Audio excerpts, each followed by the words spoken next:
आप सब सुविज्ञ सुहृदों को बहुत प्रणाम करते हुए आज हम संक्षेप में कवि कुलगुरु कालिदास द्वारा विरचित रघुवंशम में आए हुए अज विलाप के प्रसंग को कहने का प्रयास करेंगे। मैं समझता हूँ कि जितना दर्शन, जितना संसार की वास्तविकता आदि के बारे में उन्होंने अपने रघुवंशम में कह दिया, विशेष तौर से इस सर्ग में, अष्टम सर्ग में अज विलाप का ऐसा मार्मिक तल स्पर्शी वर्णन है कि सुनने के पश्चात आपका हृदय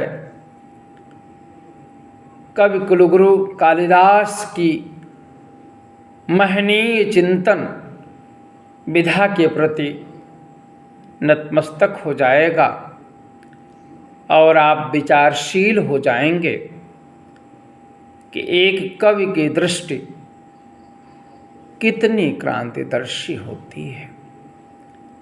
प्रसंग यह है कि एक बार महर्षि नारद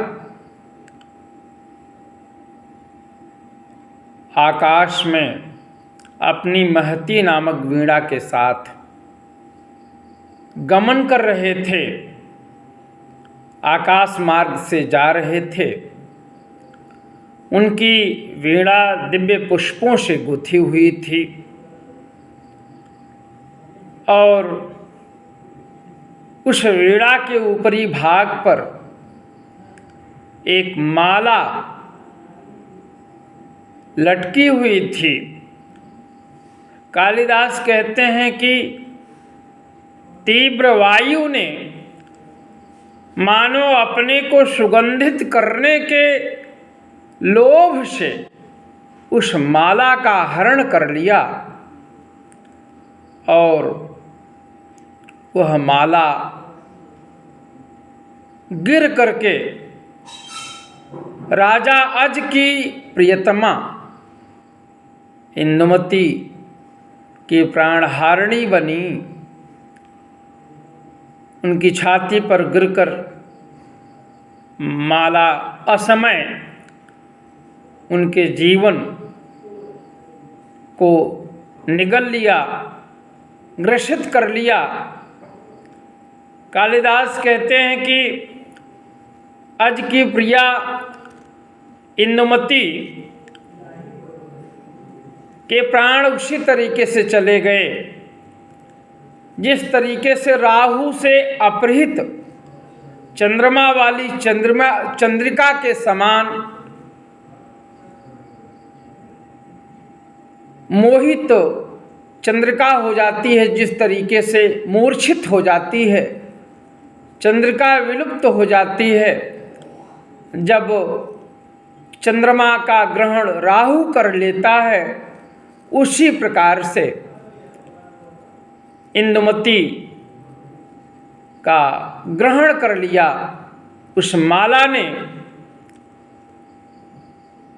इसी के क्रम में कालिदास कहते हैं कि चेतना शून्य शरीर से गिरती हुई इंदुमती ने अपने पति को भी गिरा दिया।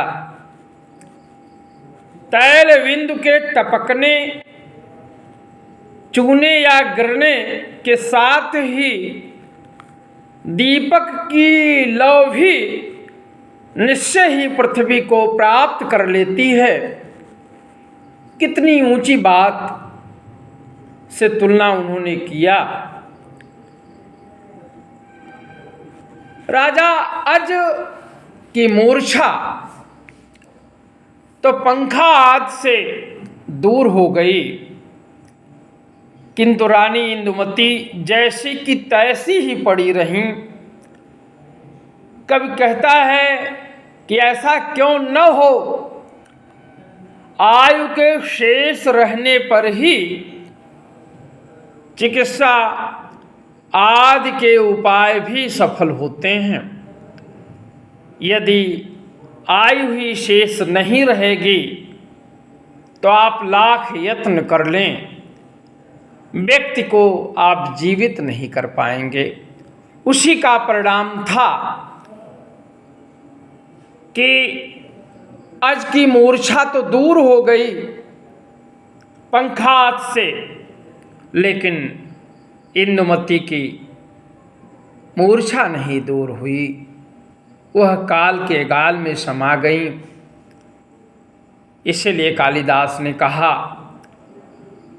प्रतिकार विधानम आयुषः सति शेषे ही फलाय कल्पते। जब आपकी आयु शेष होगी तभी समस्त उपाय कारगर सिद्ध होंगे, अन्यथा की स्थिति में नहीं। आगे वो कहते हैं कि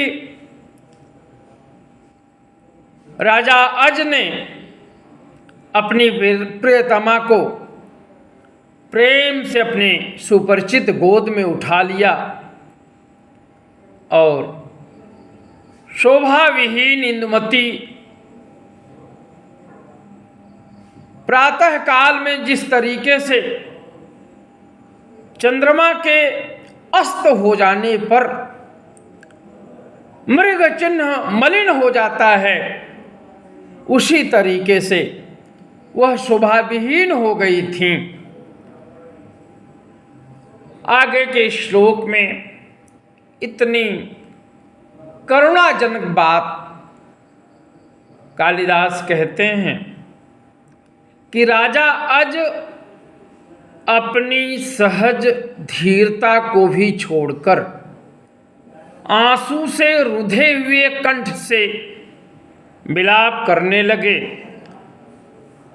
इस क्रम में कालिदास ने तुलना किया कि जब संतप्त होकर, गर्म होकर लोहा भी नरम हो जाता है, तब शरीरधारियों के विषय में क्या कहा जाए।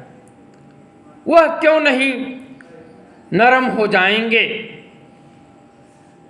अभितप्त मयोपि मार्दवम भजते कैव कथा शरीरिषु। अर्थात जो लौकिक मनुष्य है स्वभाव से कोमल होता है, किसी भी विपदा आपदा की दशा में निश्चयतः वह उद्विग्न हो जाता है, परेशान हो जाता है। उसका प्रतिफल होता है कि वह अपने को रोक नहीं पाता। इसी वास्तविकता के प्रति ध्यान आकर्षित किया कालिदास ने। आगे बड़ी ऊंची बात उन्होंने कहा। अज के मुख से कालिदास ने कहलाया है कि यदि यह माला प्राणों का हरण करने वाली है तो हृदय पर रखी हुई यह मेरे प्राणों का हरण क्यों नहीं कर रही है।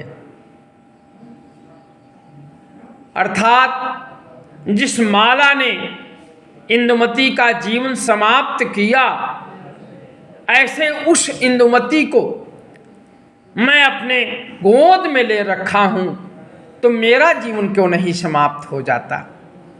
कितनी मार्मिक बात है।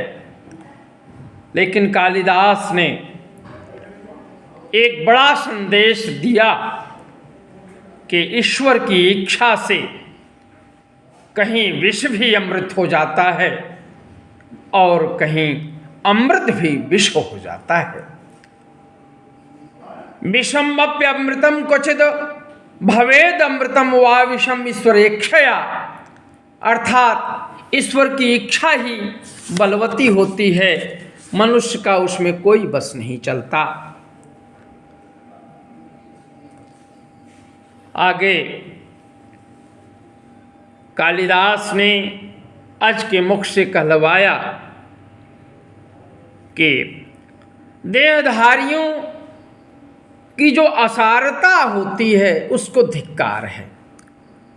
व्यक्ति मनुष्य नश्वर होता है, मैन इज मोर्टल, इसीलिए कहा गया कि उसकी स्थायी नित्य सनातन सत्ता नहीं होती, केवल आत्म तत्व की सत्ता होती है। देहधारियों की देह उसकी असारता को धिक्कारते हैं। धिक इमाम देह भृताम असारताम। जिस तरीके से अज ने विलाप किया, उस अज के विलाप के प्रसंग में कालिदास ने इतनी शाश्वत बातें कहकर लोक को आश्वासन देने का जो महत्वपूर्ण कार्य किया है, वह अपने आप में अत्यंत